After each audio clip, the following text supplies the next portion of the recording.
Hello दोस्तों, अब आगे हम चर्चा करेंगे रस व्याख्याता। पहले व्याख्याता हैं भट्ट लोलट का उत्पत्तिवाद, उनका सिद्धांत है। भट्ट लोलट के अनुसार रस की उत्पत्ति होती है। उत्पत्ति के लिए कारण, कार्य, सहकारी कारण अर्थात उपकरण से उत्पत्ति संभव है। स्थायी भाव परिपक्वता को पाकर रस कहलाता है। रस अनुकार्य वास्तविक पात्र में होता है। अनुकार्य अर्थात वास्तविक पात्र में, अर्थात रस मूल पात्रों राम, सीता, दुष्यंत आदि में रहता है, लेकिन दर्शक अभिनेता पर इसका आरोप कर लेता है।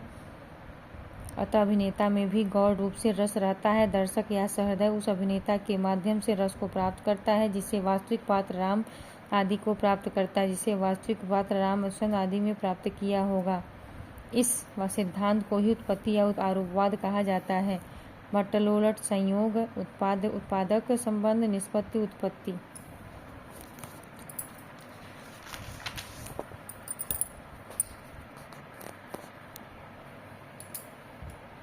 भट्ट-लोलट ने इस सिद्धांत का खंडन भट्ट-लोलट के इस सिद्धांत का खंडन भट्ट-शंकुक ने किया। भट्ट-शंकुक का सिद्धांत था अनुमितिवाद।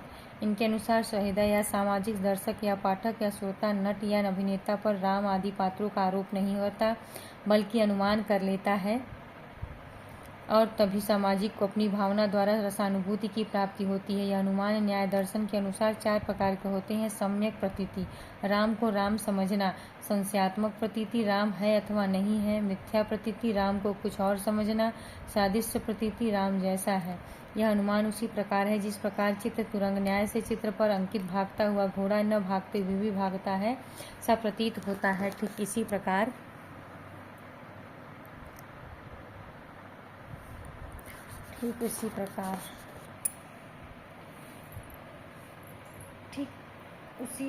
इसी आधार पर सामाजिक अभिनेता पर वास्तविक पात्र की प्रतीति कर लेता है। अभिनेता की अभिनय कुशलता के कारण इसी अनुमान किए गए पात्र में रति आदि भावों का अनुमान कर लेता है। इस विलक्षण अनुमान को कला प्रतीति कहा जा सकता है। इस प्रकार हम देखते हैं कि भट्ट-शंकुक के अनुसार भट्ट-शंकुक संयोग, अनुमान के अनुमापक संबंध, निष्पत्ति, अनुमान, अनुमिति। इस सिद्धांत पर भट्टनायक ने अनेक आक्षेप किए। उसका प्रमुख आक्षेप यह है कि अनुमान द्वारा राम अथवा सीता हमारे विभाव, उनके प्रति हमारा संस्कार, श्रद्धाभाव, हमारे रसतत्व प्राप्ति में बाधक सिद्ध प्राप्त होता है। इसी को आधार मानकर भट्टनायक ने भुक्तिवाद का सिद्धांत दिया। अगले हैं भट्टनायक। भट्टनायक का सिद्धांत क्या है?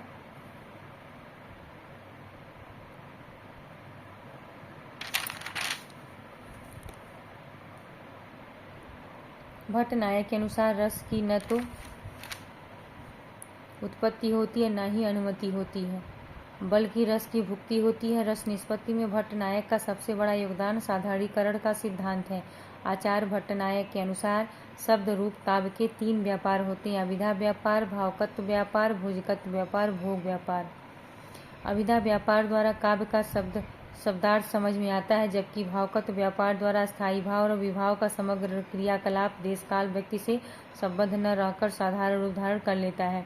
परिणामतः सामाजिक का साधारणीकरण हो जाता है। साधारणीकरण होते ही भोज अथवा भोजकत्व द्वारा सामाजिक का सत्व गुण उसके रजोगुण तमोगुण का तिरोभाव करके अभिव्यक्त हो जाता है। इसी व्यापार द्वारा सामाजिक रस का भोग अथवा रसास्वाद करता है। उल्लेखनीय है कि तीनों व्यापार अभिधा, भावकत्व, भोजकत्व अत्यंत त्वरित गति से घटित होते हैं। भट्टनायक का यह सिद्धांत ही भुक्तिवाद या भोगवाद कहलाता है। आचार्य भट्टनायक के अनुसार भट्टनायक संयोग भोजक संबंध है, निष्पत्ति भुक्ति भोग है। भट्टनायक इस मत की आलोचना आचार्य अभिनवगुप्त ने किया। उनका तर्क है कि जब भट्टनायक रस की प्रतीति स्वीकार नहीं करते तो रस की सत्ता कैसे स्वीकार कर सकते हैं, क्योंकि जिसकी प्रतीति नहीं होती उसकी सत्ता भी संभव नहीं। इसी प्रकार भट्टनायक के भुक्तिवाद का खंडन करते उन्होंने अभिव्यक्तिवाद का सिद्धांत लिया है। अब आगे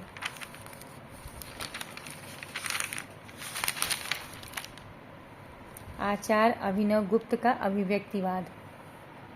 आ रहे हैं, हम जान रहे हैं।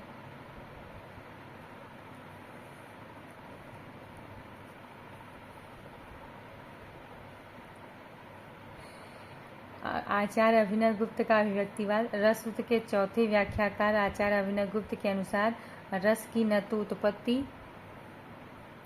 उत्पत्ति होती है, न अनुमति और न ही भुक्ति होती है, बल्कि रस की अभिव्यक्ति होती है। इसी कारण इनका मत भी अभिव्यक्तिवाद कहलाता है।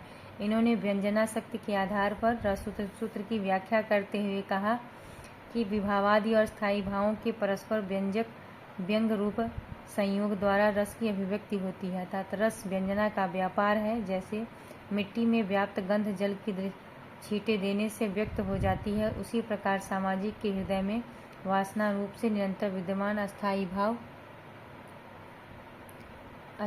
भाव विभादि द्वारा अभिव्यक्त हो जाता है।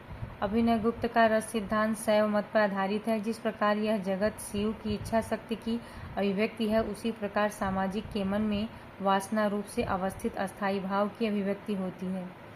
इस रस का आस्वाद विलक्षण और लोक रहित होता है। अभिनव गुप्त की इस व्याख्या में रस की सत्ता आत्मगत मानी गई है। अभिनव गुप्त की इस व्याख्या में रस की सत्ता आत्मगत मानी गई है, अर्थात रस सामाजिक के हृदय में व्याप्त होता है। इस प्रकार अनुभव गुप्त के अनुसार है अभिनव गुप्त संयोग क्या है? व्यंग्य व्यंजक संबंध है और निष्पत्ति अभिव्यक्ति है। निष्कर्षतः हम कह सकते हैं कि अभिनव गुप्त रस निष्पत्ति से आशय रसाभिव्यक्ति से लेते हैं, मतलब रस की अभिव्यक्ति से। ये हुए व्याख्या क्या रस के व्याख्याता। अब आगे हम पढ़ेंगे साधारणीकरण अगले भाग में।